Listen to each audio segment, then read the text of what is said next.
Morning everyone. Just want to share just a couple of thoughts and a couple of ideas that has just been running around in my mind and some of the things that I've been reading and being challenged about that I want to share with you, and I trust that it will be a challenge for you as well.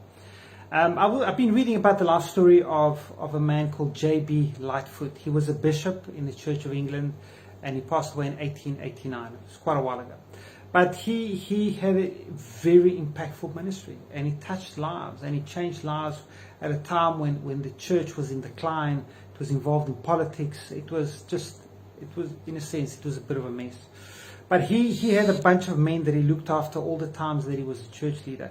Men who were getting ready for ministry, men who would be leaders of men.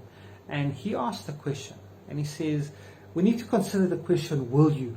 And that question is valid to us. Will you? Will you be a godly man? Will you be a godly woman?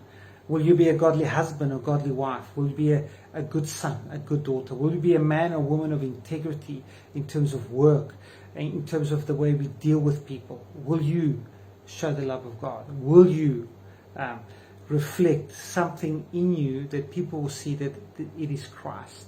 He's the one who rules over your lives. And as important as that is, he goes on to the next part of the question. We need to consider this, yes, but more importantly, we need to consider the time that we will stand before God one day. The chief shepherd, the one who paid the price. He gave his life for you and I. And the question is, we'll move from will you to have you. Have you? Have you been a man of integrity? Have you been a godly woman? Have you been a good husband? Have you surrendered your life to God? Have you used your time wisely? Have you honored God in everything that you do? Have you surrendered your life to God in a way that you delight in God? And you know, in Psalm 37, in verse 4 and 5, it says this. It says, delight yourself in the Lord, and He will give you the desires of your heart. Commit your ways to the Lord and trust in Him, and He will do this. And part of that, you know, how does that link to have you done this? It means I want to say to delight ourselves in who God is. It means that we need to spend time with Him. In the Greek, it talks about do we spend time in enjoyment of God.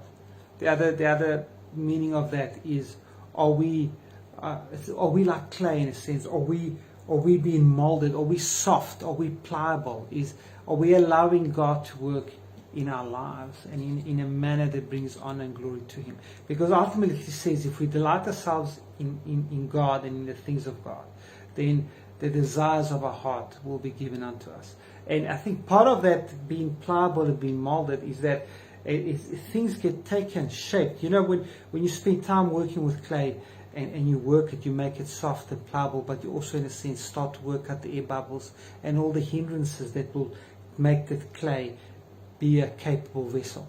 And the same thing for us as we delight ourselves in the things of God, and we allow God to mold us and to shape us to become this godly man, this godly woman, this godly husband, this godly wife, this godly son and daughter, this of God, and of course of our natural parents. So, you know, then out of that, the selfishness and the desires that are just about us get moved and pushed out of the way, and then our heart becomes like Christ's heart. It begins to reflect Him and His thoughts and His heart. And so, are we utilizing our time well right now? And are we stewarding our time well and stewarding the gifts that God has given us, so that when we move from will you to have you, we can face God with not selfish pride, but saying, God, yes, I've been a faithful steward of what you've given me. I have. And I want to leave that with you. How are you answering the question, will you? And ultimately, can you see beyond to the time when one day we'll stand before God, and when we ask the questions, have you? And it's not about works. It's not about works. We are saved by grace. But how are we living our life? How are we reflecting that which Christ has done for us? You know, in 1 John, and also in John 13, same writer, he's very clear about the message of love. Do people see love in us? Do people experience love in the way that we love one another? Do people see it? And through that is God given the glory? Do they see that we are sons and daughters of God? So are we loving? Is there love in action? In James speaks about, don't just talk about your faith, show it about how you live it. And so again, it's not about that we're working our way to heaven, but what are people seeing? What are we reflecting? Are we moving from the will you, which often can be a head exercise, will you do this? Oh, of course I will. To have you done it? Have you lived well? Have you redeemed your time well? Have you spent this season that we're at home, even though many of you are working at home and you're working off, online, that is not an excuse to use this time wisely for yourself, in terms to grow personally, for your family, for those that you can impact. Using your time wisely so that you can answer the question boldly, Lord, I have. And so I want to encourage you with that. Delight yourself in God, commit all your ways to Him, and see how God will step into your life, step into your family's life. Not because we've earned it, but because we've taken priority, we've made God our priority, we've put Him front and center. And so when we move from have you to will you to have you, then it is for real. So I want to encourage you, just use this time wisely. Look at what you're doing, align yourself with that, so that one day we know that when we ask the question, have you, we can say, yes, Lord.